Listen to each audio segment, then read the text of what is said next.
My mother called it a misunderstanding. My father called it a family obligation. The Meridian Grand Hotel called it a legally binding contract, with my name on it, for a $38,000 wedding I wasn't even invited to attend. I found out 3 days after my sister walked down the aisle without me. And what I said when my mother finally picked up the phone made her go so quiet I thought the call had dropped. Before I get into all of it, if this story connects with you, hit like and subscribe. Drop your city and the time it is where you are in the comments. I genuinely love knowing who's out there listening. My name is Celeste Marchetti. I'm 31 years old. I'm a contract auditor for a financial compliance firm based in Chicago. And 4 months ago, my family handed me the most expensive lesson they never meant to teach. Let me take you back to where this really started. Growing up in the Marchetti house, there were rules nobody ever said out loud, but everybody understood. My sister Vivian was 3 years younger than me, and from the moment she learned to smile on command, she was the axis everything else rotated around. My father, Dominic, was a sales manager for a regional car dealership. He had a salesman's instinct for reading rooms and an even sharper instinct for deciding which people in those rooms were worth his attention. Vivian had his charm, I had my mother's stubbornness. Neither of us chose those qualities, but only one of them was ever rewarded.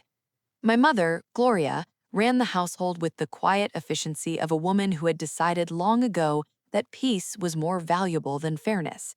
When Vivian wanted ballet lessons at 9, Gloria signed her up and drove her every Saturday. When I asked for guitar lessons at 11, Gloria said maybe next semester, and next semester never arrived. I stopped asking. I put myself through college on academic scholarships and a part-time print shop job. My parents came to graduation. Dominic shook my hand like I was a client he'd just closed a deal with. 3 weeks later, Vivian got a surprise birthday party with a catered taco bar and a rose gold MacBook. I don't tell you that with bitterness anymore. I tell you because it explains the architecture of everything that followed. At 24, I landed a junior auditing position at Hargrove Financial Compliance in Chicago. I worked 12-hour days and read contracts the way other people read novels, looking for the sentence that didn't belong, the clause that shifted the risk, the signature that wasn't where it should be. I got promoted twice in 3 years. I built a life that was entirely my own, quiet, organized, mine. Vivian, meanwhile, had moved to Scottsdale and gotten engaged to a man named Preston Hale, a real estate developer whose family owned half a zip code outside of Phoenix. I heard about the engagement through a group text, just a photo of the ring and a row of diamond emojis. I sent back a heart and didn't think much of it. I didn't know that ring was the beginning of a story I was about to be written into without my consent. The wedding invitation arrived on a Wednesday in October, thick, ivory cardstock, gold foil embossing. Inside, a formal card announcing the marriage of Vivian Celeste Marchetti, she used my name as her middle name, which I used to find touching, to Preston Alexander Hale. Ceremony and reception at the Meridian Grand Hotel, Scottsdale, January 18th, black tie. The Meridian Grand. I looked it up that evening. 5 stars. Event packages starting at $22,000. What made me actually consider going was the note tucked behind the card. Vivian's handwriting, loopy and practiced. You're the only sister I have. It wouldn't be real without you there. Please come. V. I sat with that note for 3 days. 7 years of holidays reduced to group texts. 7 years of phone calls that were really just status updates. And now this, a personal note that sounded like she meant it. I booked the flight on a Saturday, Chicago to Phoenix, round trip $940. I wasn't telling myself I wasn't going to forgive anything. I just wanted to see if something had changed. There's a difference between hope and evidence, and I was working with no evidence whatsoever. My closest friend from college, Simone Ajay, who now ran her own paralegal consulting practice in downtown Chicago, sent me a text when I told her, "You sure about this?" I should have paid more attention to those 3 words. I flew into Phoenix on a Thursday evening. I'd booked a room at a mid-range hotel near Old Town Scottsdale. I never stayed with my parents when I visited. It was easier that way, for everyone. I called Vivian from the hotel room. She picked up on the 4th ring. "Celeste, you're here. Oh, good. Just be at the venue by 4. Ceremony starts right after." Her voice had that surface brightness that covers something quieter underneath. I noticed it. I filed it away. I called my mother next. Gloria answered immediately. "Oh, you actually made the trip." A pause. "I wasn't sure you would. The flight from Chicago is so long, you know how you are." How I am about traveling. I travel for work 4 times a year. Something was off. I could feel it, the way you feel a change in cabin pressure. Nothing visible, just a shift that makes your ears ring. I didn't sleep well that night. Saturday, January 18th. I dressed carefully, a deep burgundy midi dress, simple gold earrings, heels that were elegant but not showy. The outfit of someone who belongs in a room without needing to announce it. The Meridian Grand was stunning. White blooming desert willows strung in warm gold lights, 200 guests inside, crystal and gold centerpieces, a live string ensemble. I walked toward the entrance and gave my name to the woman with the clipboard. "I'm sorry, I don't have a Celeste Marchetti on the guest list." "Can you check again? I received an invitation." She checked again, shook her head. A man appeared at the entrance. My father, dark suit, silver tie. He looked at me with an expression I will spend a long time trying to forget.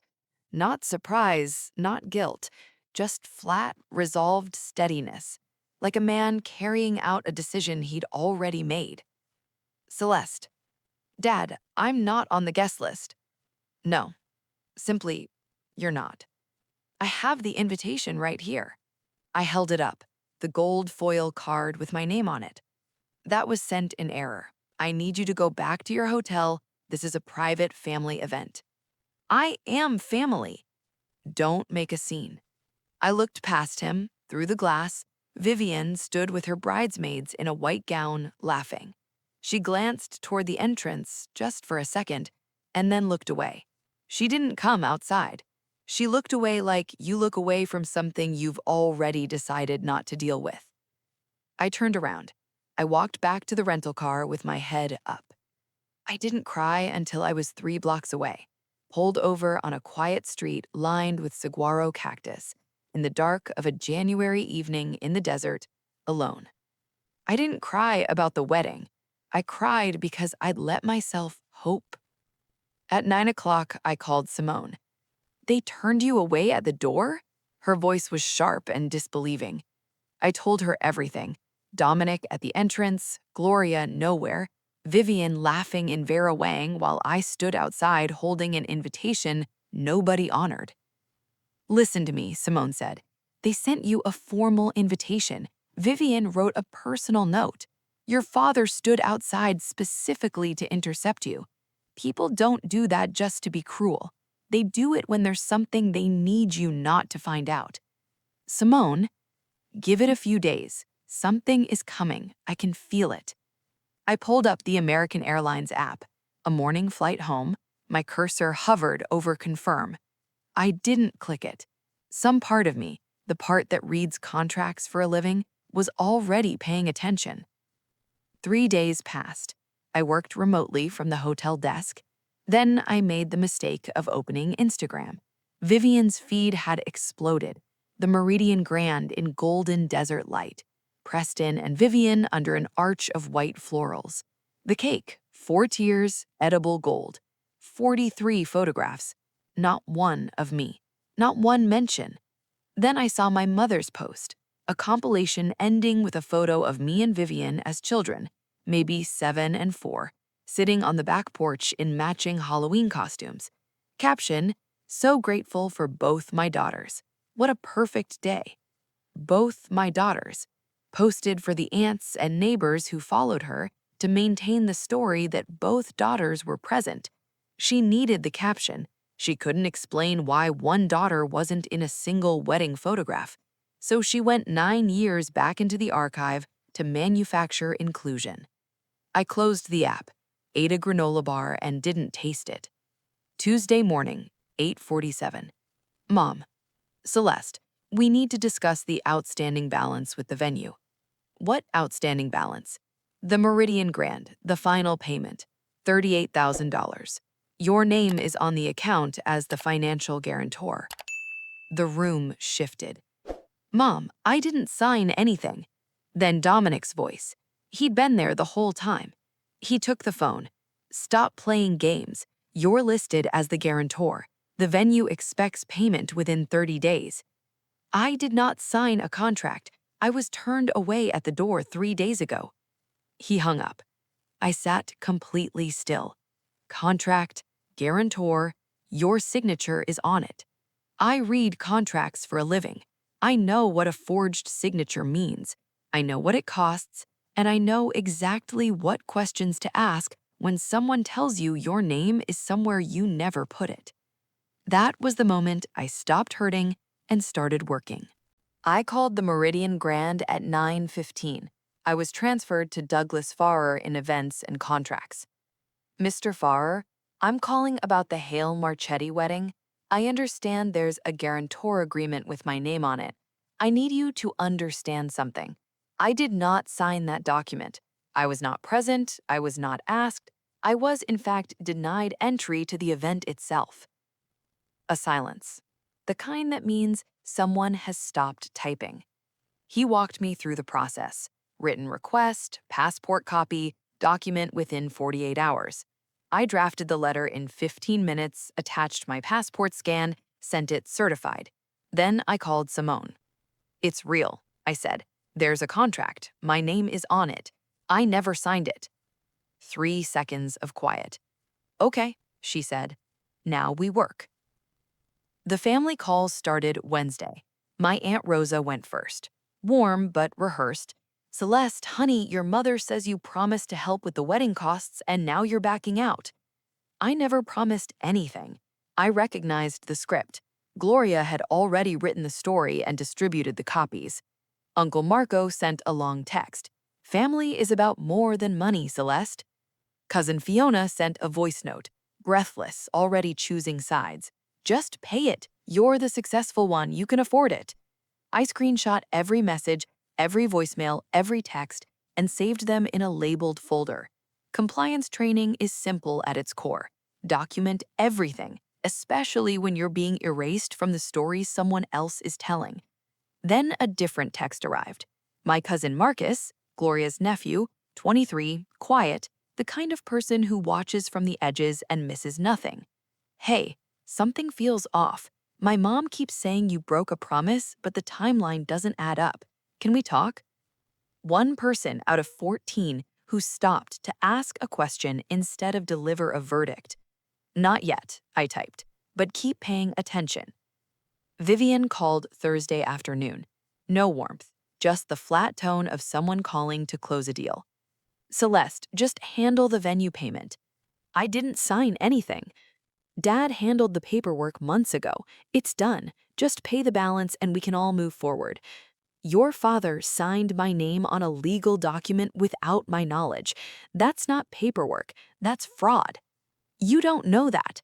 I've requested the contract. I'll know in 48 hours. Celeste, her voice shifted, impatience with something else underneath. You've always put yourself first. Just this once, do something for your family. I kept my voice level. Vivian, did you know Dad put my name on that contract? 5 seconds of silence. 5 seconds is a long time when you're counting. It doesn't matter, she said. It matters to me. Just write the check. I ended the call. My hands were steady. Not because I was calm, because something had clicked into place, quiet and irreversible. She knew. She had known the whole time, and she didn't care. Dominic called Friday, his voice carrying the hardness of a man who has confused aggression with authority. Guarantor contracts are fully enforceable. You signed it. You owe this family. Dad, if that signature doesn't match my actual signature, the contract is void. Silence. Nobody forged anything. Then you have nothing to worry about when the venue compares it to my passport. You think you're so clever with your big city job. You're welcome to pursue legal action. I'd recommend consulting an actual attorney first. He hung up. Here's what I noticed. He never denied the forgery directly. He threatened. He deflected. He attacked. But the moment I said the word forged, he went silent first. One beat of silence before anything else. That silence told me everything.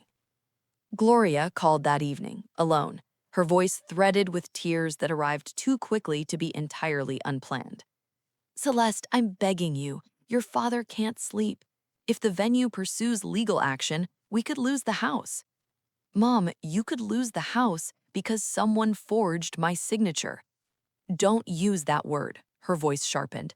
We used your information because we didn't have a choice. The venue required a guarantor. Our credit, after everything. You could have called me and asked. Yes, and that should have been the end of it. A long silence. I could hear her kitchen in the background. You've always been like this, she said, and the softness evaporated. Vivian needed this wedding. Preston's family expected a certain standard. We had your information, your social security number, your tax records. They were still in your old files. So you went through my personal documents, used my information, signed my name, without asking. We didn't steal from you. You're our daughter. Family asks, Mom. Family doesn't steal and call it love. By Saturday, the family campaign was at full volume, and then Marcus sent me a screenshot, a capture from a family group chat I had never been added to. Gloria, Celeste is refusing to honor her commitment. I don't know what we did wrong with her. Dominic, she makes 6 figures and won't help her own sister. Vivian, she's always been jealous, even growing up. Aunt Rosa, should we all speak to her together? Gloria, I'm organizing a family lunch at Rosa's next Sunday. If we all speak to her at once, she'll see reason.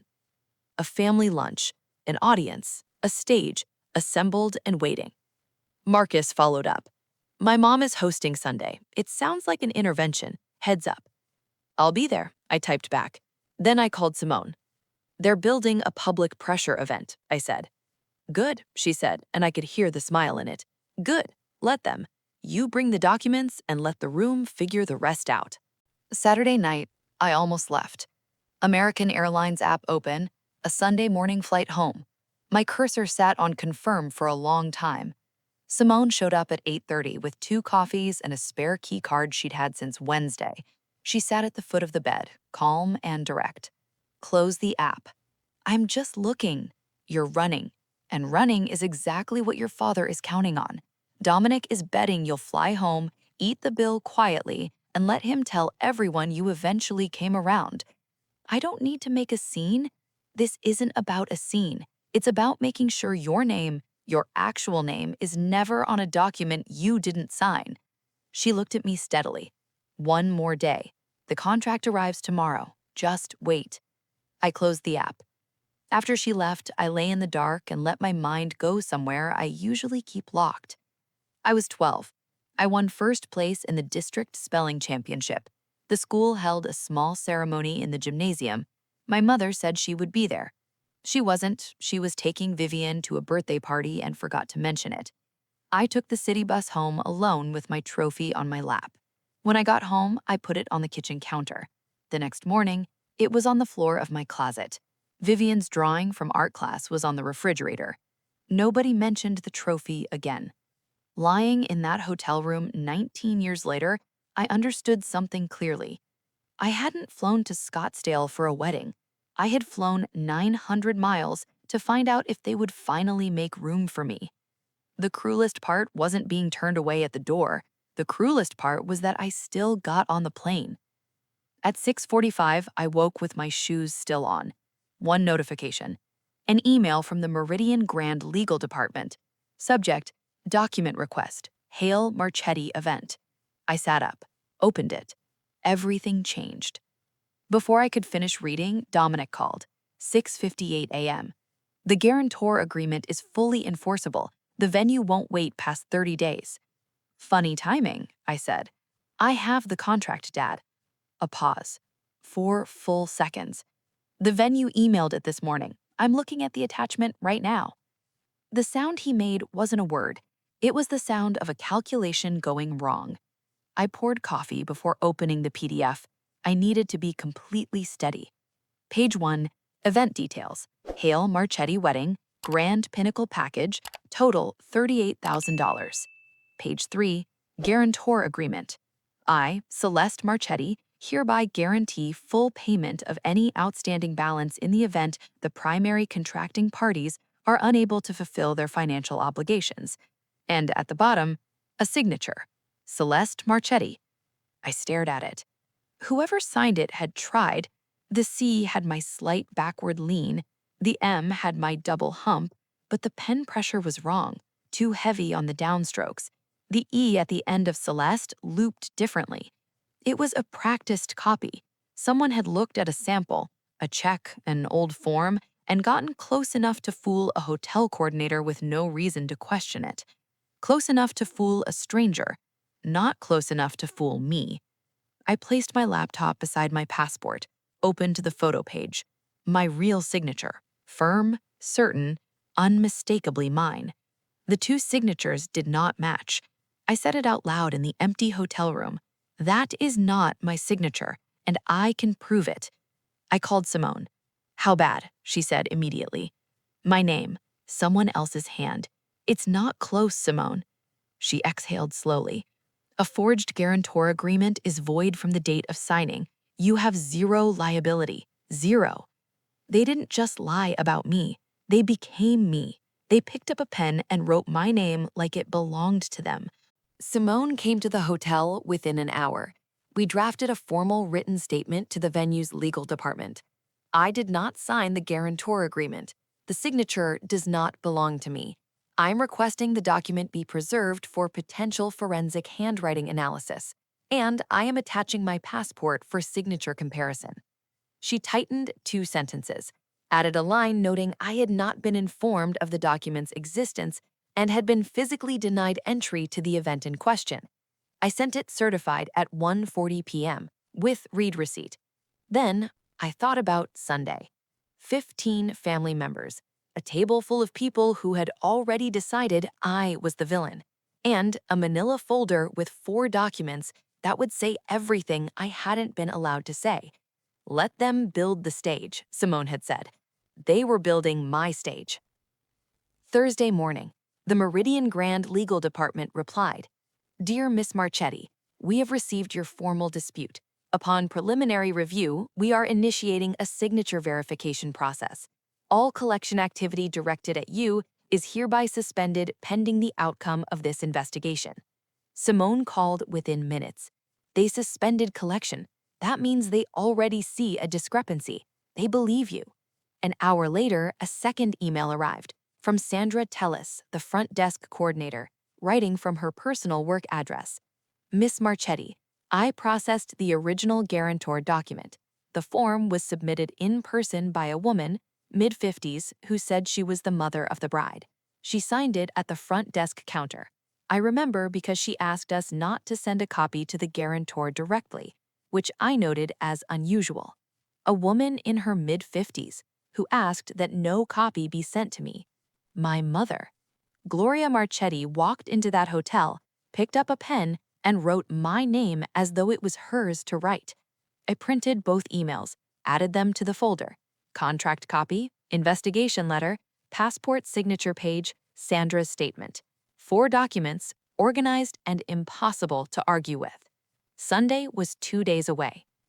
Sunday morning, white button-down blouse, charcoal trousers, structured blazer, the outfit of someone who came to present facts, not feelings. Aunt Rosa's house was a broad adobe-style home with terracotta pots on the front steps. 4 cars already at the curb when I arrived. I sat in the rental for a full minute. Engine off, hands in my lap. 15 people inside. Most of them fed a version of events where I was the villain, the wealthy sister who broke a promise, who chose money over family. None of them had asked to see a document. They didn't need to. They had Gloria's version, and Gloria's version came with tears. I reached for the folder, felt its weight. 4 pages, 1 truth. Then I got out, walked up the front steps, and opened the door. Frittata, fresh coffee, low, braced voices. I stepped in. 15 faces turned. Dominic's jaw tightened. Gloria offered a smile that didn't reach her eyes. Vivian looked at the table. Preston sat beside her, brow furrowed, very still. No chair pulled out for me. Marcus stood up and got one from the kitchen without being asked. Dominic stood at the head of the table. I want to thank everyone for being here. Celeste made a commitment to help with Vivian's wedding. She signed a contract with the venue. Now she's refusing to honor it and threatening our family's financial stability. Gloria dabbed her eyes. We tried to handle this privately, but Celeste has left us no choice. Vivian, voice small and practiced, I just wanted my sister there. I wrote her a personal note, and now she's turned everything into a legal battle about money. The chorus joined in. Aunt Rosa, your parents could lose everything. Uncle Marco, the Celeste I knew would never let it come to this. Cousin Fiona, you're the successful one, this is embarrassing. Stone after stone, verdict after verdict. Then Preston, very quietly, leaned toward Vivian. What contract? Low for her, not low for me. Shh, I'll explain later. He didn't look away from her. You told me your parents covered the venue. Vivian. Vivian, what contract? She put her hand on his arm. He didn't move it. Dominic, emboldened by the room, spread his hands. She can't even respond. She knows she signed that contract. I looked at him, held his gaze for 3 full seconds. Then I stood up. The chair scraped the tile floor. The room went still. I've been listening. Now it's my turn. I placed the contract in the center of the table. Official Meridian Grand letterhead, guarantor signature page. This is the contract everyone's been talking about. My name is on the guarantor line. I pointed to the signature. That is not my signature. I placed my passport beside it, opened to the photo page. This is my real signature. Look at them both.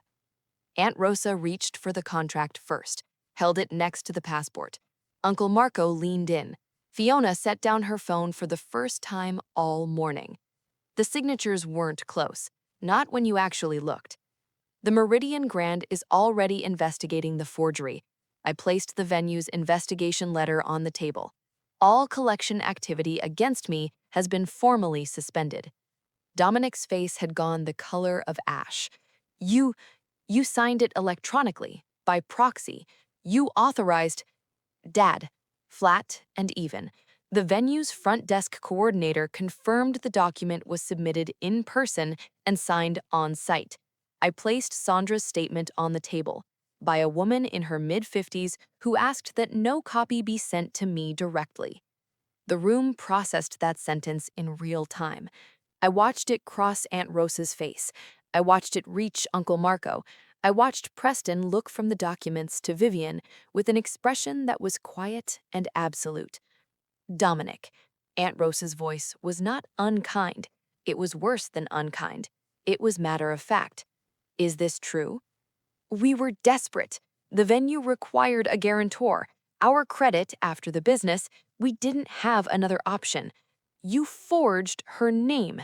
Aunt Rosa set the contract down carefully, like it had burned her. On a legal document. That's a crime. Uncle Marco stood up. On your own daughter. And then Preston pushed his chair back. Vivian, not a question. You knew. It was complicated. It's not complicated. It's forgery. His voice was the voice of someone removing himself from a room he no longer recognized. You let me believe your parents covered the venue. 6 months. And your sister was standing outside that building with an invitation in her hand, while your father made sure she couldn't get in. Preston, what else didn't you tell me? The room had fractured. Dominic and Gloria pinned and exposed. Vivian reaching for Preston's hand as he pulled it back. Aunt Rosa's face a landscape of grief and fury. I raised one hand. The room went quiet. I'm not pressing charges. That's not why I'm here. I looked around the table slowly. But I need every person in this room to understand 3 things. One finger. I never signed that contract. I have 0 legal or moral obligation to pay $1 of $38,000. Second finger. I flew 900 miles to my sister's wedding with an invitation in my hand and was turned away at the entrance by the same person who forged my name. because he knew I'd find out the moment I got inside. Third finger. I don't hate anyone in this room, but I will not carry debts that were never mine, and I will not apologize for refusing. Gloria's voice, thin. Celeste, please. Mom, I lowered my hand. I'm done being the name you use when you've run out of options. Dominic was staring at the contract on the table, not at me, at the document, at his own work. I gathered the papers slowly, deliberately, returned them to the folder, closed it. Being family is not a signature you get to borrow, and kindness is not a blank check. I tucked the folder under my arm and walked out past the table, past the frittata and the coffee, and the 15 people in various stages of rearranging what they thought they knew. Marcus met my eyes as I passed. He gave a small, quiet nod. I walked out the front door, down the steps, and into the dry January light. Nobody followed me, but this time the silence felt different. It felt like a room that had just finished deciding something. I was at the rental car when I heard Preston's voice through the open window. We need to talk tonight. Everything. All of it. Vivian's voice, reaching. Preston, please. I'm not angry. I just need to know what's real.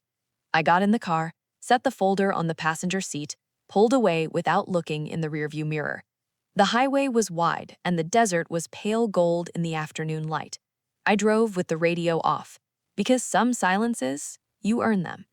Monday morning, checking out of the hotel, the email arrived. Dear Miss Marchetti, following our investigation, including handwriting comparison and witness account from venue staff, we have determined that the guarantor's signature does not match the verified signature of Celeste Marchetti. The guarantor agreement is hereby voided in its entirety. All financial liability reverts to the primary contracting parties, Dominic and Gloria Marchetti. A revised invoice will be issued accordingly. Voided in its entirety. I called Simone from the parking lot. It's done, I said. Tell me.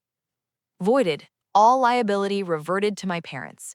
She let out a long, slow breath. You owe nothing. I owe nothing. A second email had arrived, the revised invoice sent to Dominic and Gloria, carbon copied to me. Please remit payment of $38,000 within 60 days. Failure to comply will result in legal action. 60 days, $38,000, for a wedding performance they had to forge my name to afford. I drove to the airport. The flight back to Chicago was 4 hours. I slept for 3 of them, the deepest I'd slept in 2 weeks. Vivian called 5 days later. I was back in Chicago, standing at my kitchen window watching the snow come down over Wicker Park. Her voice was different. The performance had come down, but was left underneath was smaller and more real. Preston postponed the honeymoon, she said. He says he needs time to trust me again. That sounds like a conversation you and Preston need to have. He wants me to put the honeymoon deposit toward the venue debt, $11,000. Are you going to? I think I have to. A pause. Celeste, can you talk to him? Tell him I'm not a bad person? No. Please. Vivian, that's your marriage. Those are your words to find. I can't be the bridge when you helped burn the original one. She was crying now, the real kind, with no angle behind it. I was wrong, she said. I know I was wrong.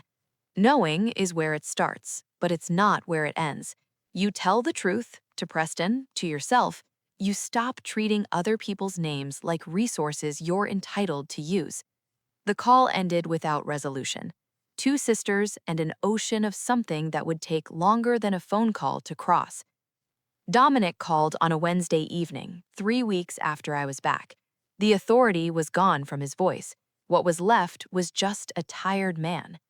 The venue is pursuing it. We're going to have to sell the investment account. You put yourself here, Dad. And no. 2 words. No deflection, no buddy with legal advice. Just, I know. I thought you'd pay it. I thought because you had the money and because you always handled things quietly, I thought you'd cover it and I'd never have to explain. I've been handling things quietly my whole life. That's exactly why it worked, because I never made you explain. A long silence. There's one more thing. The rental company for the ceremony furniture. I signed your name on that agreement too. Another $4,200. I closed my eyes briefly. $42,200 total, in my name, without a single conversation. That's between you and the rental company. I'll be disputing that one as well. Celeste, I'm sorry. I believe you, but sorry doesn't change what the document says. You can be sorry and still have to deal with what you did. Both things are true. We hung up. I sat in the quiet of my apartment and let it settle, layer by layer, until I could see the bottom. 3 months later, life looked different for everyone. Dominic and Gloria sold an investment account, took a loan from Uncle Marco, and Vivian surrendered the honeymoon deposit. Together, they covered 26,000 of the 38. The remaining balance was negotiated into a monthly payment plan. Their retirement timeline pushed back by years. Gloria took a part-time bookkeeping job. I heard this from Marcus, not from her. Vivian and Preston were still together. He had required full financial transparency going forward.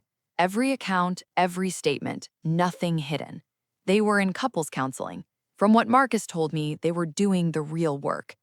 The venue chose not to pursue criminal charges. A payment plan is more reliable than a prosecution. Apologies arrived in pieces. Aunt Rosa texted first, genuine and direct. Uncle Marco sent a short email. Marcus called and we talked for an hour about nothing important and everything that mattered. Nothing from Dominic, nothing from Gloria, nothing from Vivian. The three people who actually owed me the words were the three who hadn't yet found them. In March, a letter arrived at my apartment. No return address, but I recognized the handwriting. Vivian's, more careful than usual, like she'd written it slowly. I don't know how to fix what I let happen, but I'm starting to understand that I let it happen, and that's different from it just happening to you. I'm working on the difference. V. I set the letter on my kitchen table. I didn't write back yet, not because I was angry, because I wasn't ready. And for the first time, I let "not ready" be a complete sentence. It's a spring evening now. The windows in my Wicker Park apartment are open for the first time since October. The air coming off the lake smells like something beginning. I think about that entrance sometimes. The Meridian Grand's arched doorway, the gold-lit willows, my name on a clipboard that didn't include me, my father's face, that flat, resolved expression, in front of a door he'd made sure I couldn't enter. He thought he was protecting the performance. He didn't realize he was dismantling it. You can't build something real on a forged signature. I've been saying yes to things lately that I used to decline. A colleague's birthday dinner, a weekend in Michigan with Simone, long phone calls with Marcus that end with both of us laughing about something inconsequential and entirely worth an hour of my evening. For a long time, I confused self-sufficiency with isolation. I built a life that was clean and organized and mine, and somewhere along the way, mine started to mean alone. Those aren't the same word. I'm learning the difference. In April, Vivian called. We talked for 20 minutes. No contracts, no deposits, no forgeries. Just two sisters checking in, cautiously, like testing ice before you put your full weight on it. "How's work?" she asked. "Busy. Good." "Counseling is helping," she said. "Preston and I, it's helping." "I'm glad." A pause. "Celeste." "Yeah?" "I'm glad you didn't just pay it." That sentence stayed with me a long time after we hung up. Not quite an apology, but the acknowledgement that something real had been at stake and that I had held on to it. No grand reconciliation, no tearful forgiveness scene, just a door left open. Not because anyone had fully earned it yet, but because keeping it shut was costing me more than I wanted to spend. My passport is on the shelf above my desk. The signature page, dark navy ink, firm and certain, and mine. I've been a contract auditor for 7 years. I find the sentence that doesn't belong, the clause that shifts the risk, the signature that wasn't where it should be. Family isn't the people who put your name on a bill and call it love. Family is the people who show up when it costs them something to show up, and who tell you the truth when the truth is the last thing you want to hear. It's Simone, who drove across the city because she could hear what I wasn't saying. It's Marcus, who asked, "Does this add up?" when everyone else was delivering verdicts. It's the version of my sister who wrote a letter by hand and mailed it with no return address because she wasn't sure I'd open it. My name is Celeste Marchetti. I'm 31 years old, I live in Chicago, and I audit contracts, and I catch what doesn't belong. I'm learning to let the people who choose me actually stay. And nobody signs my name but me. That's not a threat, that's just the truth. And the truth is enough. It has always been enough. If you were in my place and your own family put your name on a $38,000 bill without asking, what would you have done? And if you could say one honest thing to the person who betrayed you like that, not to fix it, not to argue, just to finally say your truth, what would it be? Drop it in the comments. I read every single one. And if this story made you feel seen even a little, you're not alone.